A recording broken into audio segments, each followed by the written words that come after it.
just to look specifically at this week's challenge, when you got your sound, what was the first thought that was going through your head about what you wanted to do? Well, I think my first thought was something that I can't say on the air because it was totally, yeah, it's something totally new that we had no idea what to do. I think we pretty quickly, yeah, I was gonna say, I think we pretty quickly settled on some sort of a reveal kind of action. Yeah. I think we thought too we got the best because we had no clue what those others were tough. I mean, I thought I although we went home because of our sound. I think we ended up with the best one for us because those others were tough. I don't know if I ever came up with anything. Yeah. We didn't go home because of the sound. We went home because of execution and stuff. Well, looking specifically to the execution, obviously, you guys pivoted a number of times in trying to figure out what the right thing to do is. For you guys as builders, what did it kind of take to get to the point where you realized, oh, this is not working, we have to change? And how much of the pros and cons were you debating in things that we won't see on screen about whether that was worth the risk or whether you should go forward with what you had originally planned? So, one of my internal philosophies going into this or strategies was don't try movement that I don't already know how to do. And I didn't follow that. We talked about a reveal and, something like a big lid opening. And I thought at the very beginning, we talked about that. I thought, okay, I'm going to give myself 15, 20 minutes on this. And I was able to get the battery box, the motor, the programming, whatever, to make the movement like that on a little, bar that's this long. I thought, okay, cool, I'm good, figured it out. Except I was going to try to move a panel that was this big and had enough weight. And every time I did it, it would start falling apart. And I'd try to reinforce it, add more, which added more weight. So it kept falling apart. 3 or 4 hours later, I was mentally done with that. I just, it was not working.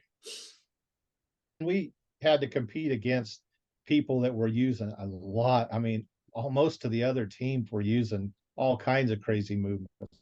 So, I mean, you really had to up your game. So, that was a big part of it too. So, Well, and I'm curious on that note, how much you were able to kind of prepare before this. Like, were you able to kind of do any experimenting? Did you rewatch the previous seasons to kind of get a feel for the challenges? What was your preparation process before you even entered the competition? Well, we both watched all the other seasons and even some of the international ones a lot, and thought about them. And we actually had a list of possible build ideas, which helped on the earlier episodes. It did not help on this one because none of our ideas really fit with a sound. And yeah, I mean, you can do some practice with some movement and some other things, but yeah, if you run into something that you just haven't tried before, you got to either make it up on the spot or rethink it. Yeah. Well, and obviously in the middle of the episode, in the middle of your build, you discover that the golden brick was once again up for grabs. How much does that pressure play into the build that you're making? And did that get into your head at all as you were trying to kind of get through this? for me, not really, because we were going to try and put a golden brick in our build initially. We probably should have done it in the end. Yeah, that kind of threw off our whole story too, because yeah. That's right. That's right. Yeah. We were going to have that revealed inside the thing, and then Will comes out and says, "Here it is," and then we thought, "Oh, okay, that's right. I remember that now. Yeah. Yeah.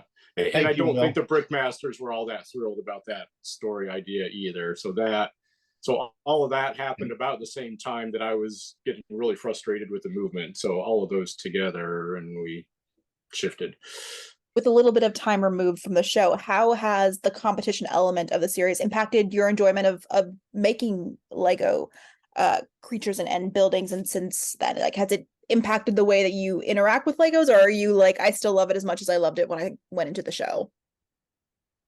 Oh, absolutely. I came home. I never did many creatures before the show, and that's all I did really was build creatures. So I came home with a new love and appreciation and a lot of new skills to do some of that. So I'll take that forward. And As far as level Lego, oh my gosh, it's so much in me. It's never going to change. So Yeah. We do here in Houston with Houston Brick Club. We do a lot of display events and things. And but I think it was 2 weeks after we got home, Tim and I were out doing a display event yeah, together. Yeah, I mean, we brought a couple of buildings and trains and set them up. Yeah. So That's fantastic. Well, so looking to the episode, when you were in the bottom two, what was going through your mind? Did you kind of have a feeling you were going home, or were you holding on to a little bit of hope that maybe you'd be able to stick it out another week? well, it was a shock that we ended up in the bottom two because there was some things that I thought maybe we were going to. Up until that point, I thought we're going to be okay. We pulled this off, and then even while we're standing there, um, I wasn't sure. But I will say this: I'm happy that we're and Aubrey went on because the quality of the stuff they were doing, I want to see more of that. So, I mean, I love them too dearly, and they just like a lot of the rest of it. Just what they do is just fantastic. So, I wanted to see more of them. Maybe yeah, that, maybe not, but that's how I think they had a little bit of a down episode also, and they got lucky that ours was a little more down than theirs was. yeah.